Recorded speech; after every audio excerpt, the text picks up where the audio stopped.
Mamlaka ya hifadhi ya eneo la Ngorongoro imepata mafanikio katika maeneo makubwa matatu ambayo ndio majukumu yake makubwa pia makuu yameegemea. Ambayo jukumu la kwanza ni la uhifadhi, jukumu la pili ni la utalii na jukumu la tatu ni maendeleo ya jamii. Nikianza na eneo la uhifadhi na ulinzi wa rasilimali za hifadhi.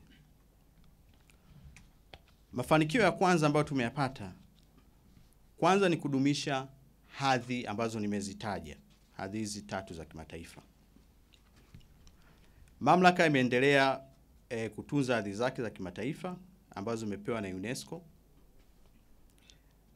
kwa kuendelea kutekeleza yale majukumu ya msingi, na imeendelea kuwa kati ya moja ya maajabu 7 ya asili barani Afrika, ikiwa na miamba na sura za nchi zinazoelezea historia ya dunia na uumbaji wake. Kuzitunza hizi hadhi, maana yake lazima uwe umekifanya kitu sahihi. Utunzaji wa mazingira na utunzaji wa maliasili ndio vipaumbele ambavyo tumekuwa tukivifanya. Na tunamshukuru kwamba Mheshimiwa Rais katika kipindi cha miaka hii 4 ameisaidia sana mamlaka ya hifadhi ya eneo la Ngorongoro kwa kutoa rasilimali fedha, rasilimali watu pamoja na vifaa ambavyo vimesaidia kuhakikisha kwamba tunaweza kutekeleza haya majukumu. Eneo lingine ni udhibiti wa mimea vamizi. Katika eneo la Ngorongoro, kama mnaofahamu, kuna shughuli pia za kibinadamu ambazo pia zinachangia kwa kiasi kikubwa uwepo wa mimea vamizi. Katika kuhakikisha kwamba tunaendelea kulitunza eneo hili ambalo ni urithi wa dunia, mamlaka imeweza kudhibiti na kufanyia kazi maeneo ambayo yana mimea vamizi zaidi ya hekta 5207 ambayo iko katika eneo la hifadhi. Tunaposema mimea vamizi, ni mimea ambayo mara nyingi hailiwi na wanyamapori, na mimea ambayo sio asili yake ndani ya eneo la hifadhi. Na kama mlivyoona wiki chache zilizopita, juhudi pia za Mheshimiwa Rais kuwaalika wataalamu kutoka Cuba pia ni katika sehemu ya kuhakikisha kwamba eneo hili linahifadhiwa na linapewa kipaumbele katika kuhakikisha kwamba rasilimali na uhifadhi katika eneo hili unaimarika. Eneo lingine ni ufuatiliaji na ulinzi wa wanyamapori. Moja kati ya mafanikio ambayo tumeyapata ni mfumo wa ufuatiliaji wa wanyamapori ambao umeimarishwa, ambapo sasa hivi faru umewekewa alama, kwa maana faru weusi. Nitakuja kuzungumzia faru weupe baadaye, ambao wamewekewa alama za masikioni na vinasa mawimbi kwa ajili ya kuwafuatilia. Kwa hiyo uwekezaji ambao tunaendelea kuufanya ni kuhakikisha kwamba wanyamapori hawa tunaweza kuwalinda na kuwahifadhi kwa kuwafuatilia popote walipo, kujua walipo maeneo yote na wakati wote. Eneo lingine ni kudhibiti ujangili na kuimarisha hali ya uhifadhi ndani ya eneo la Ngorongoro, lakini pia katika pori tengefu pori la akiba Pololeti. Mamlaka kwa kushirikiana na vikosi maalum na vyombo vya ulinzi na usalama imefanikiwa kudhibiti ujangili wa wanyamapori ndani na nje ya hifadhi ya eneo la Ngorongoro na pori la akiba la Pololeti. Moja kati ya mafanikio ambayo tumeyapata ni kuhakikisha kwamba kwanza kurejesha mfumo wa ekolojia wa Serengeti Mara, kwa maana ya Great Serengeti Ecosystem, ambao kwa kiasi kikubwa ulikuwa umeathiriwa na shughuli za binadamu wakati ule wa pori la Loliondo. Kwa hiyo baada ya kukabidhiwa majukumu katika eneo hili la pori la Pololeti, kuna urejesho wa uoto wa asili na malisho ya wanyamapori, lakini pia matukio ya ujangili kutoka kwa mfano ujangili wa tembo kutoka tembo 25 mwaka 2020 hadi 0 mwaka 2024 ni sehemu ya mafanikio ya uwepo wa mamlaka ya hifadhi ya eneo la Ngorongoro katika kukabiliana na kuhifadhi eneo hili. Pia tumeweza kukamata na watuhumiwa zaidi ya 207 wa ujangili, huku mitandao ya ujangili kwa sumu na silaha nayo ikidhibitiwa. Lakini pia tumeweza kusaidia kuhakikisha kwamba upimaji na uandaaji wa mpango wa matumizi bora ya ardhi kwa vijiji 36 ndani ya eneo lililotengwa la kilomita za mraba 2500 ambao Mheshimiwa Rais kwa upendo aliwapa wananchi umekamilika na mpango wa matumizi bora unafuatwa sasa. Eneo lingine ni kuboresha usalama wa wageni. Wageni kama unafahamu, watalii wengi ambao wanatembelea eneo la hifadhi la Ngorongoro, ambalo ni eneo kati ya maeneo ambayo yanaongozwa kwa kutembelewa, wengi ni wageni wa nje ya Tanzania. Lakini katika kipindi cha miaka hii minne hakujatokea tukio lolote ambalo la kihalifu ambalo limeweza kuchafua taswira ya nchi yetu, kwa sababu ya rasilimali fedha, vitendea kazi na askari ambao Mheshimiwa Rais ameendelea kutupatia, na tunamshukuru sana kwa hili. Eneo lingine ambalo tumeendelea kukabiliana nao ni kukabiliana na migogoro kati ya binadamu na wanyama, ambapo mamlaka ilipewa majukumu ya kujenga vituo vya askari katika maeneo mbalimbali, ambapo vituo katika maeneo ya Korogwe na wilaya ya Same vimekamilika na kukabidhiwa, na tayari askari wapo kwa ajili ya kuhakikisha kwamba ulinzi na upunguzaji wa migogoro kati ya binadamu na wanyama pori unaendelea kudhibitiwa.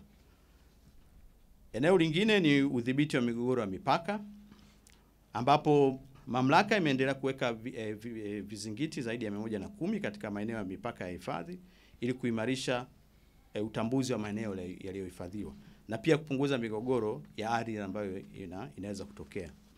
Hali hii pia imesaidia kwa sababu katika kufanya hizi shughuli pia tunashirikiana na wananchi wa maeneo jirani, na hivyo kutengeneza mahusiano mazuri kati ya mamlaka na wananchi katika maeneo ambayo yanazunguka eneo la Ngorongoro, lakini pia pori la Pororeti. Mafanikio mengine ambayo tunaweza kuyataja hapa ni ongezeko la idadi ya wanyamapori. Kwa mfano, idadi ya faru weusi imeongezeka kwa zaidi ya 40% kutokana na juhudi madhubuti za uhifadhi, na tunajua Mheshimiwa Rais ndio muhifadhi namba 1 na ameonyesha commitment kubwa sana, utayari, lakini pia maono kwa namna gani ambavyo tunaweza kuendesha hii sekta. Idadi ya simba ndani ya hifadhi imeongezeka na sasa tuna zaidi ya simba 188. Idadi ya tembo imeongezeka kutoka 800 mpaka 1300 ndani ya eneo la hifadhi ya Ngorongoro. Eneo lingine ambalo pia tunamshukuru Mheshimiwa Rais ni upandikizaji wa faru weupe, ambao tukio ambalo tumefanikiwa kulikamilisha hivi majuzi.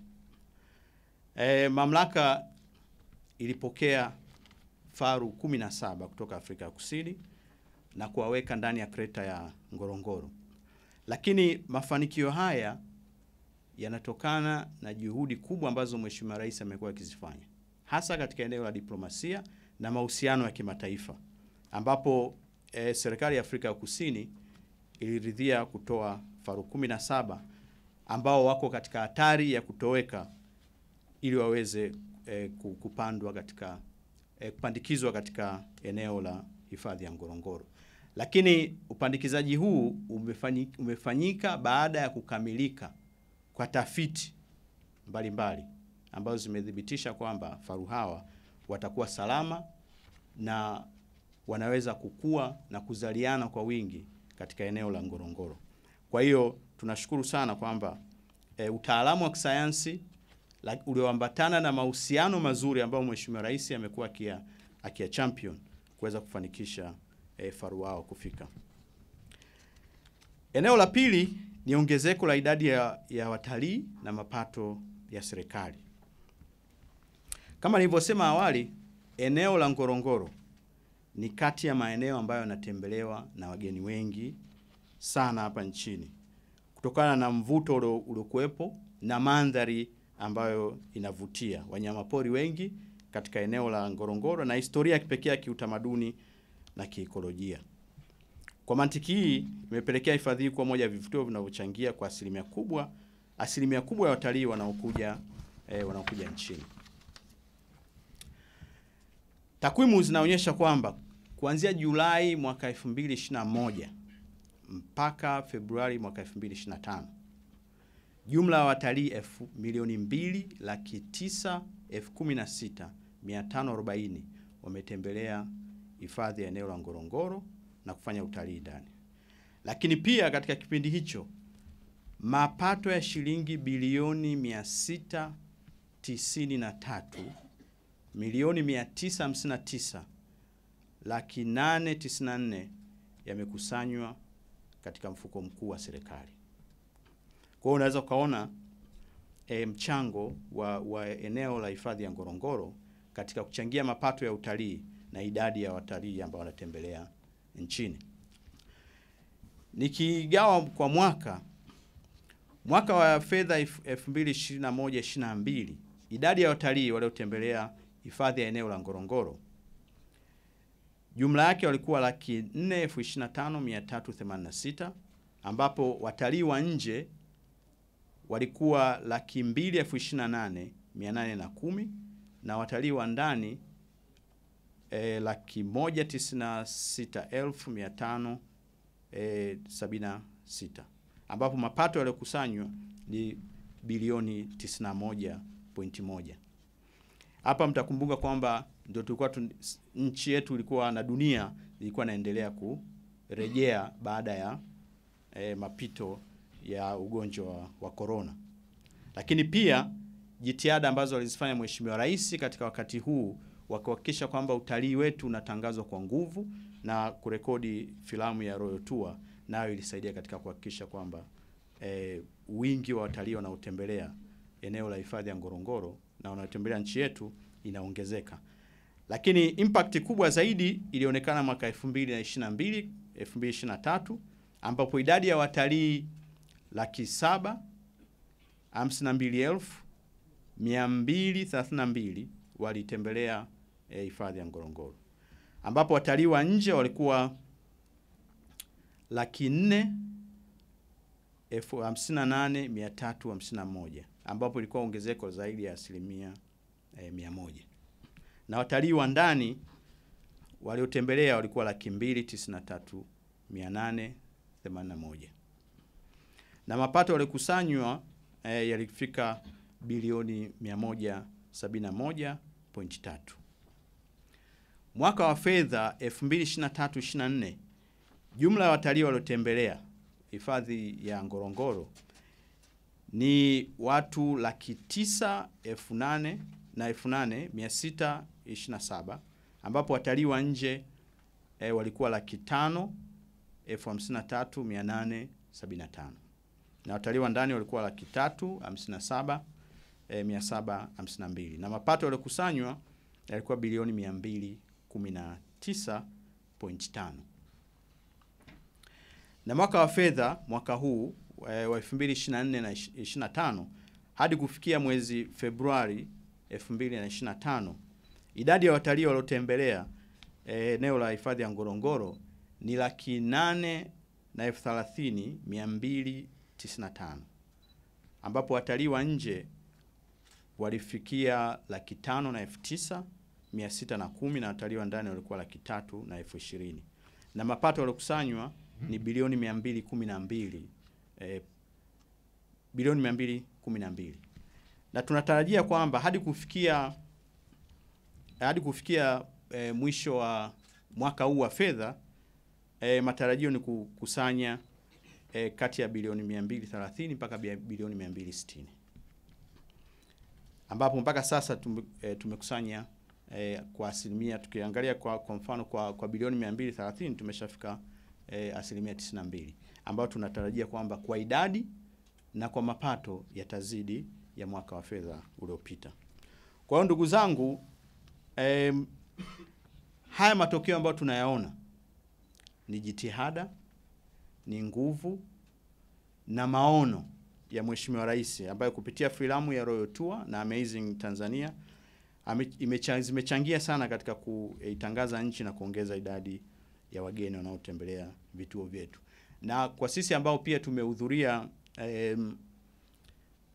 tumehudhuria mikutano mbalimbali nje ya nchi au tumehudhuria maonyesho mbalimbali ya utalii, wengi wana appreciate kile ambacho kimefanyika, lakini pia namna ambavyo wanapata kuiona Tanzania kwa urahisi, lakini kupata kujua maeneo gani ambayo pia yana mvuto zaidi na kuweza kuyatembelea. Kwa hiyo tunashukuru sana katika eneo hili na jitihada hizi ambazo zimeendelea kufanyika. Sasa mamlaka pia inaendelea kuweka mikakati mbalimbali ya kutangaza utalii kwa kutumia teknolojia ya kidijitali, ushirikiano na wadau wa utalii, kampeni za kijamii na utalii wa ndani. Mmeona mamlaka ikiwa inatangaza maeneo, ikiwa na program mbalimbali za kampeni mbalimbali, ambapo kwa mfano mwisho wa mwaka tulikuwa na kampeni nzuri ambayo pia Watanzania wengi walishiriki, na kwa mara ya kwanza Watanzania waliotembelea hifadhi ya Ngorongoro kwa mwezi Disemba ilikuwa ni kubwa kuliko waliotembelea kuliko wageni wa nje. Kwa hiyo kuna mwitikio mzuri sana Watanzania wanapoendelea kupata hizi taarifa kuhusu maeneo yetu ya uhifadhi na ya utalii.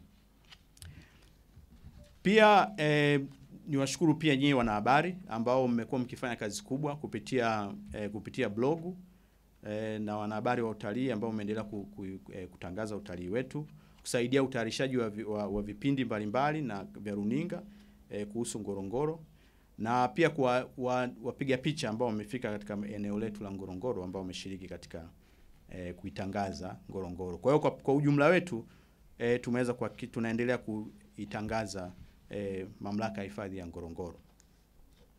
Lakini pia programu mbalimbali ambazo tumezianzisha, kwa mfano katika matukio maalum ambapo siku ya wanawake duniani, nadhani mmeona namna ambavyo mamlaka ya hifadhi ya Ngorongoro iliendesha kampeni kubwa ambayo ilivutia watu wengi, na zaidi ya watu 500 zaidi ya wanawake 500 walitembelea eneo la Ngorongoro. Lakini pia Diko la Amboni ambalo pia limevutia watu wengi kutembelea mapango ya Amboni, ambayo katika kipindi hiki cha matangazo haya watalii wengi wamefika katika eneo hili. Sehemu nyingine ambayo pia imeendelea kuvutia watu ni tumetoa nafasi sasa, kwa sababu Mheshimiwa Rais ametupa nafasi ya kuweza kubuni vitu mbalimbali na kubuni mazao mbalimbali. Kama mtakumbuka, kuna harusi iliyofanyika ndani ya eneo katika kreta ya Ngorongoro. Kwa hiyo tunawakaribisha pia Watanzania wengine ili wapate mandhari tofauti na experience tofauti ya kwamba unaweza ukafunga ndoa katika eneo linalovutia ambalo ni maajabu, kati ya maajabu 7 ya Afrika. Pia mashindano na promotion mbalimbali ambazo tumeendelea kuzifanya nazo zimeendelea kusaidia.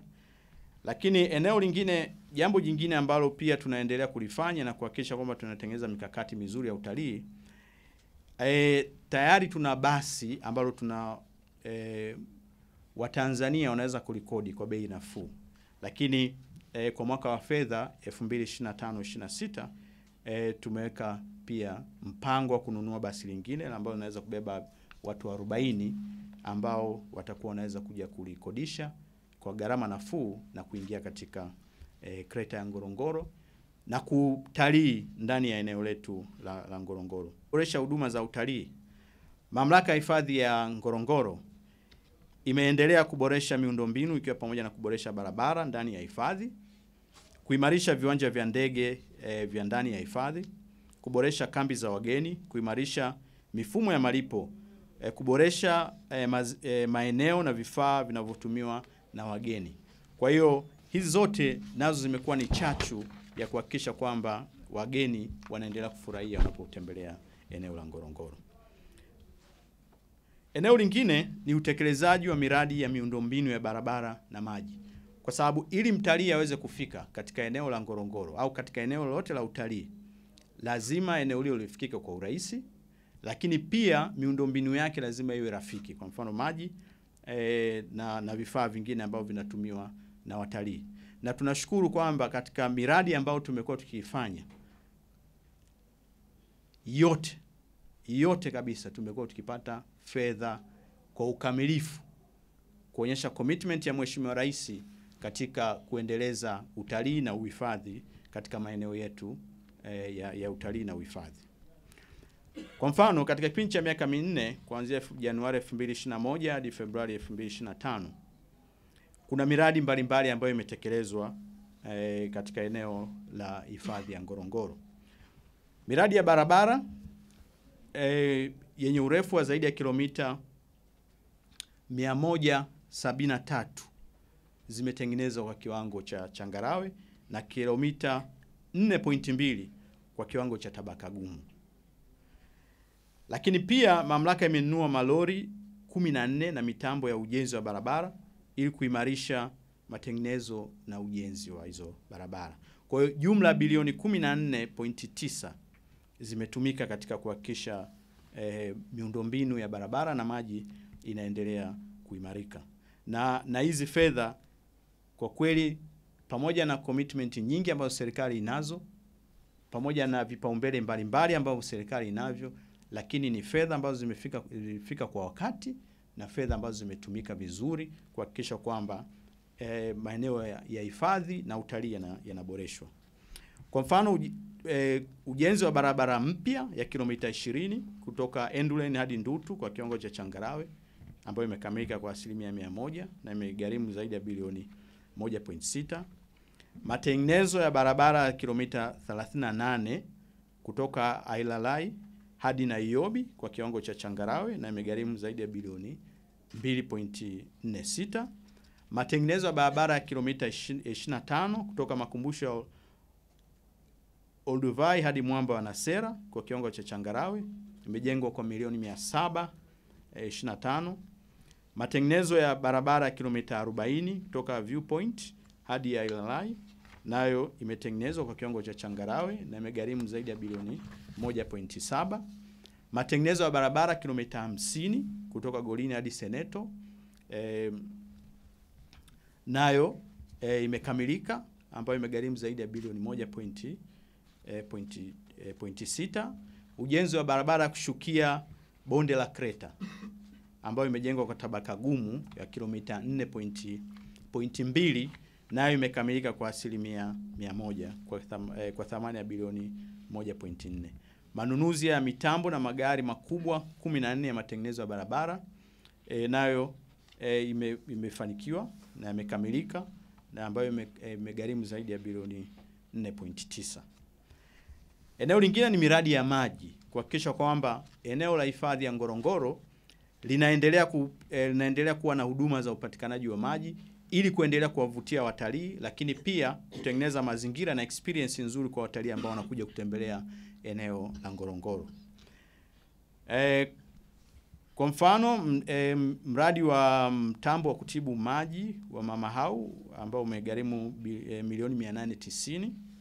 Ujenzi wa tanki la maji la lita 135 kwenye mnara wa mita 6 katika lango la Rodware na umekamilika. Uchimbaji wa visima virefu vya maji vitatu maeneo la Itoli, Olduvai na Ndutu yamekamilika na ambayo yamegharimu zaidi ya milioni 304. Ujenzi wa mradi wa maji katika kituo cha Kimondo nao umekamilika ambao umegharimu zaidi ya milioni 216.7. Kwa hiyo hii yote ni katika kuendelea kuhakikisha kwamba jitihada za kukuza utalii na uhifadhi ndani ya eneo la hifadhi ya Ngorongoro unaendelea kupewa kipaumbele. Miradi mingine ni ujenzi wa jengo la makao makuu ya mamlaka ambalo linajengwa Karatu. Kama mnavyofahamu, katika miaka ya nyuma mamlaka ya hifadhi ya Ngorongoro ilikuwa ina ofisi zake ndani ya hifadhi, baadaye ikazitoa ikahamishia eneo la Karatu, ambapo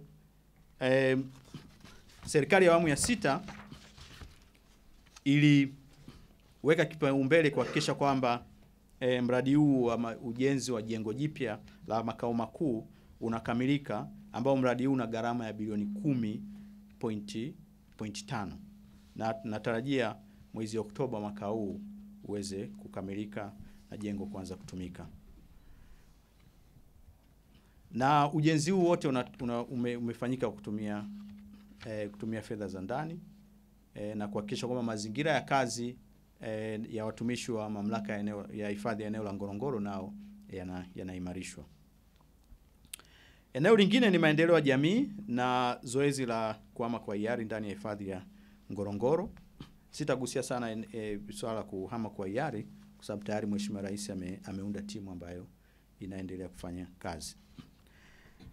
Lakini mamlaka ilipoanzishwa mwaka 1959 tayari ilikuwa na idadi ya wakazi wanaofikia 8,000, ambapo 4,000 walikuwa tayari ndani ya hifadhi na wengine walihamia kutoka hifadhi ya taifa ya Serengeti, ambapo katika kipindi hichi mifugo iliyokuwemo ndani ya hifadhi ilikadiriwa kuwa 261,000.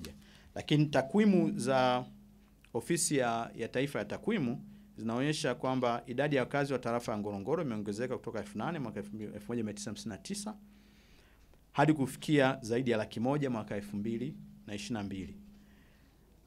Pia sensa ya mifugo inaonyesha kwamba idadi ya mifugo imeongezeka kutoka 261,061 hadi 850,000, huku eneo la hifadhi likiendelea kubaki lile lile la square kilomita 8,292.